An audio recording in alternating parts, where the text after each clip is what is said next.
And the moment you cheat, the moment you lie, the moment you are not being true to yourself in any way, you lose self-respect.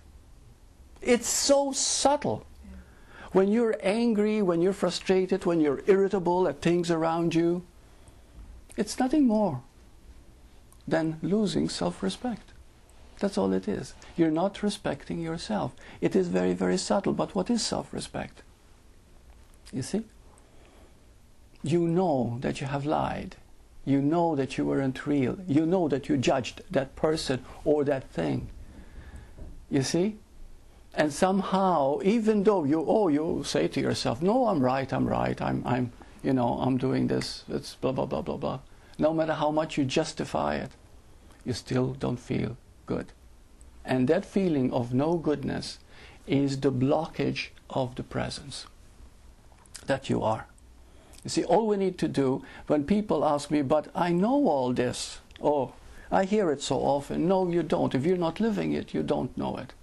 It is a matter of recognizing it, because it's so darn simple to be the truth. The truth is so simple that every child lives it. The only problem with a child, of course, that the child does not recognize it. But it's in its innocence, it is living the truth. Even our cat Bushi is living the truth, but he doesn't recognize it, he doesn't know it. You see? Whereas we need to recognize it. And when we start recognizing it, you don't even have to consider whether to live it or not. You're living it automatically, that very recognition. Because there is this love that takes over your life, you see. Now when we think about love, we always think of it as something. And we make mistakes that way, okay? Love is not a thing.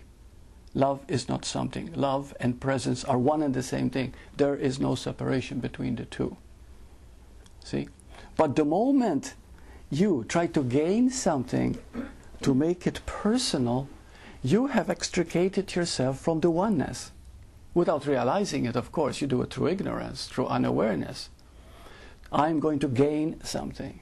You see, just like somebody stealing or somebody cheating or somebody thinks only of money rather than service. I'm going to gain something.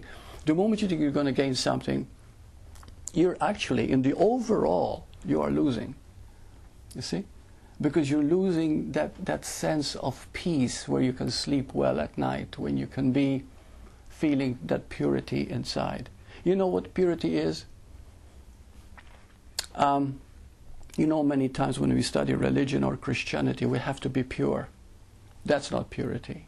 Purity is not imposed on you. Purity is when you know your presence. Because presence is complete. Presence is whole. Presence itself is love.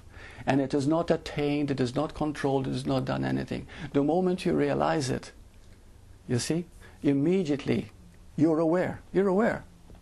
Tell me what you're not aware of now. Everything. Even as you listen to me, you still hear the sounds outside. Awareness is total. And where does it come? Where does awareness start? Where does it end? See, there's no limit. Why? Because nobody owns awareness. Awareness is. You see? It's the God. It's the totality. It's the infinite. It's the being. So whenever we make something personal, and there's nothing wrong with keep falling into that personal, as long as you remain aware. You see, that is the whole point.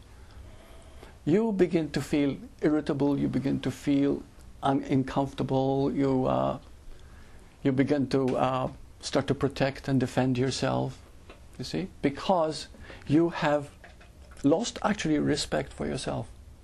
And the moment you lose respect for yourself, even minutely, then you're going to be on the defensive to protect this image that you think you are. You see?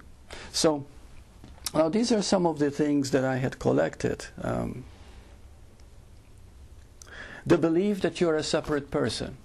Now, we have, all teachings tell us that there is no separation. We hear it in Satsang, we read about it, we extol it even ourselves, but to be aware that there is no separate person. My, that is quite something. So the big question is, but how can I be constantly aware that there is no separation? You don't have to. Just know that you are presence. And at that moment, there's no separation.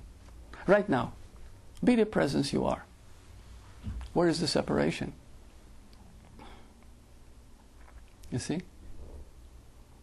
Last week I said, what are you? Right now, what are you? And then Crystal was so beautiful, and she said, I am the sounds I hear outside.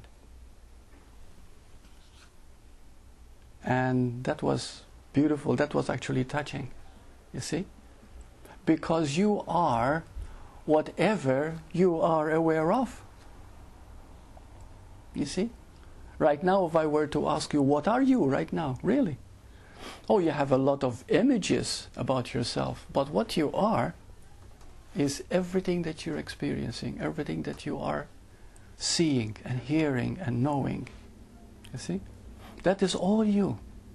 Because there's nothing apart from you. That's how you begin to realize your non-separation, your total being.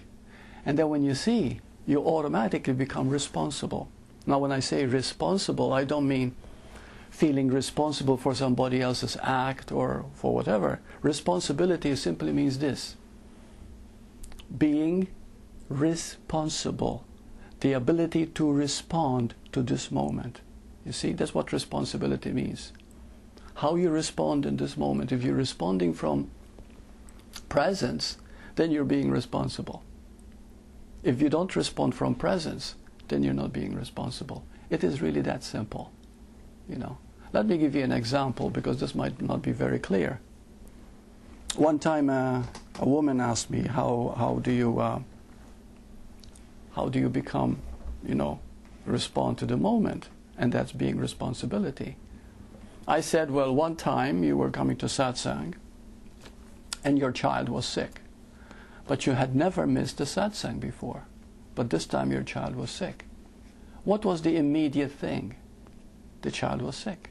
The question of where to go to Satsang or not, or be with the child, does not arise. You stay with the child. See, that's responding to the moment. You see? So that was responsibility. So responsibility is not something you impose on yourself, it is being present. And the question does not arise what you should do or not do, because there is only now. And how you treat the now, how you become with the now, is what is real, what is true.